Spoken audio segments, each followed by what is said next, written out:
Liesl, what a powerful film. We really get to see Miss Franklin's journey from the church to superstardom and all the struggles and triumphs in between.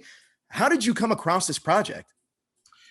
Well, I went looking for it. So I had a phone call, an early phone call with the studio and the producer, Scott Bernstein.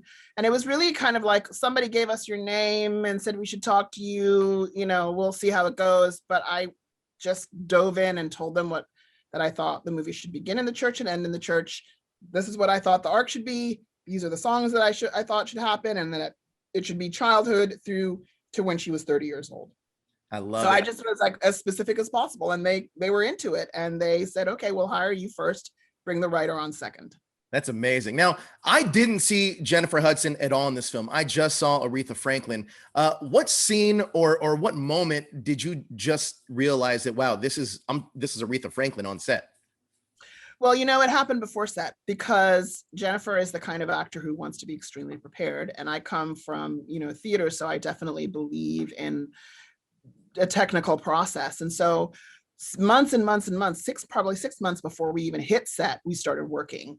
And she was working on doing her accent work, and she was doing her vocal work and movement work. And, we dove in well in advance, and I saw it almost immediately that she was going to be able to pull this off, and the truth is Aretha Franklin chose her, and Aretha Franklin knew what she was doing. Right. It was not just about the fact that, Jennifer is an extraordinary singer. There's a humanity that Jennifer brings that you would have to portray Aretha Franklin, and she knew it.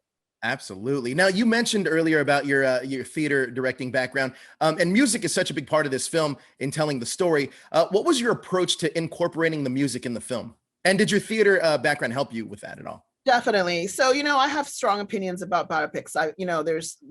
There's some that I love and there's some that I don't. And I always feel like, oh, that wasn't enough music. Right. Why was there not enough music? Like you just gave me a taste of that song, and I'm coming to a biopic because I want to hear music.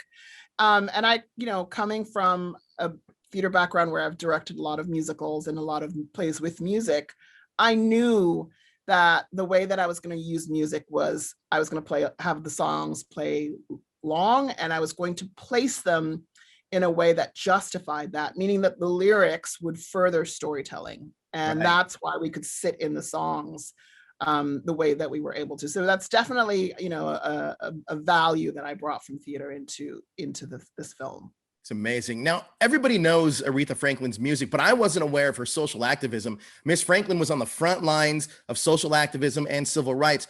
Why was that important to explore in this film? Well, every project that we do as artists, you bring some of yourself to it, right? So one of the things that I really connected with Aretha Franklin was that she was raised listening to activists talk about, about race and about civil rights. And I grew up in South Africa during apartheid. And this is something that I was raised with too. And it embedded itself into me, and it's a part of my work as an adult. And it's the same thing that happened with Aretha. She heard all those conversations and she understood that she had to be part of the struggle, and she never stopped advocating and never stopped fighting for civil rights in this country. It's amazing. Well, look, congratulations on the film. It's amazing. I can't wait for everyone to see it. Thank you so much for your time. I appreciate it. Thanks, Joe.